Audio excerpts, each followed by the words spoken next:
focusing on doing this. We were doing this when this was called Search Generative Experience about 3-ish years ago, before anyone's heard of GEO, before anyone was talking about this.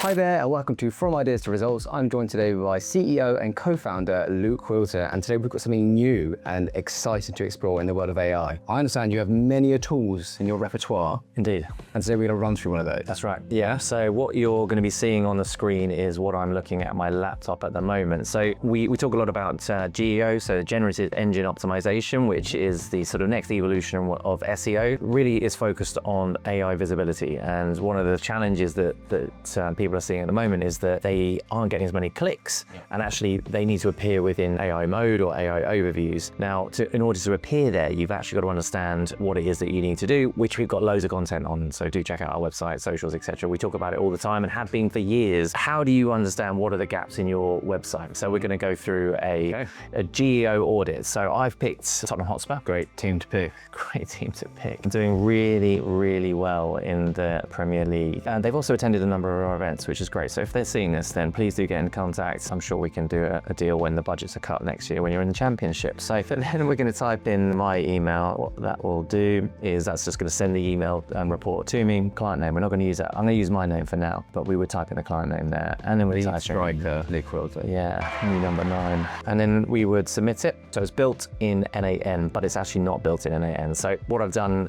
behind the scenes, as whilst this is kind of working, is I've used Claude Code, and what everyone is going to go through at the moment is they're all going to go onto Claude Code, get really excited, and they go, oh, I can do everything myself. And they'll download a skill or they'll use a skill, and it will only produce the outcome that is as good as the skill defines. And a skill is just naturally a natural language prompt, essentially, that sits in Claude Code and it runs. And so you can do that. You could go and find a GEO audit and you could run it and you can go, great. What you'll then maybe realize or maybe not realize is that actually the person who created it may not be an expert. And what we've done is we've developed this skill through the years of knowledge that the team have got. So actually looking at what really matters from an AI ranking perspective, an AI visibility perspective, and then built and distilled this skill that we are exploring. What this is based on is all their combined knowledge. And as you can see, the report has run together, and we can see that Tottenham Hotspur are ranking 45 out of 100 in terms of that overall score. That needs work. They're not maximizing their AI visibility. We can see that again, there's a scoring mechanism here in terms of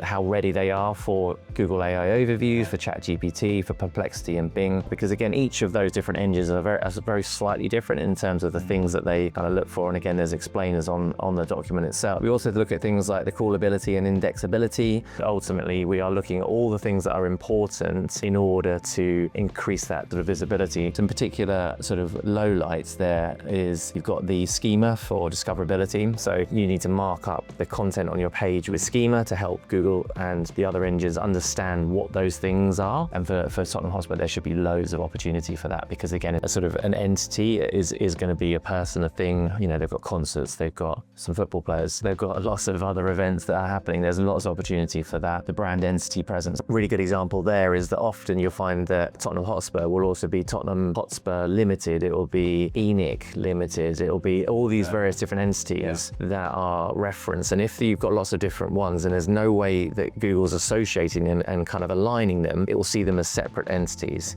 Then what you need to do is actually, well, ENIC is the owner of Tottenham Hotspur, and then, for example, then all the men's first team be associated to it. And there might be Tottenham Hotspur Limited, there might be Tottenham Hotspur Away, there might be Spurs as an example. All of those could be seen as individual entities, but actually we need to tell the AI that they're all the same and they are associated to each other. So that's probably why they've got a low score there. Then what we've got down here is a breakdown of what we would fix first. So strengthening the entity schema, as we talked about, expanding that structured data, which are the sort of the bits that we pointed out there. And again, this has been created by our team with years and years of experience focusing on doing this. We were doing this when this was called Search Generative Experience about 3-ish years ago, before anyone's heard of GEO, before anyone was talking about this. When we talk about this, I'd like to think we're coming at it from a huge amount of experience and authority authority with proven track record and results, which is why we were able to create something like this. It's something we can now provide as a sort of a starter, as a mini GEO audit for people who are trying to understand a little bit more about how they get their sites to appear. And like you say, I've seen it firsthand as well. It's not just an automation that's running. This has been refined and perfected with our expertise in the background. And beauty of it as well is that it's giving you actions to take away, like it highlighting what you would do next, right? So yeah, so you've got on the final page what we would fix first. So it helps you to kind of get that priority order of what we would kind of work through first. It's not comprehensive. You know, there's lots more to it than this, but it's a great start point. It's a good sort of, if you are trying to better understand how you can improve your website from an AI perspective, an AI visibility perspective, this is a great port of call, and we've got this available on our website as well, so people can access this. We have got other tools that we are putting out as well, so maybe we can explore some of those in the next session. Well, thank you very much for that. Pleasure. That is one of our newest and latest tools. We hope you enjoyed that. If you found that useful, check out our website for more content. And like Luke said, we have loads of information around AI. Check it out. There's some great stuff on our socials too. See you again for the next one.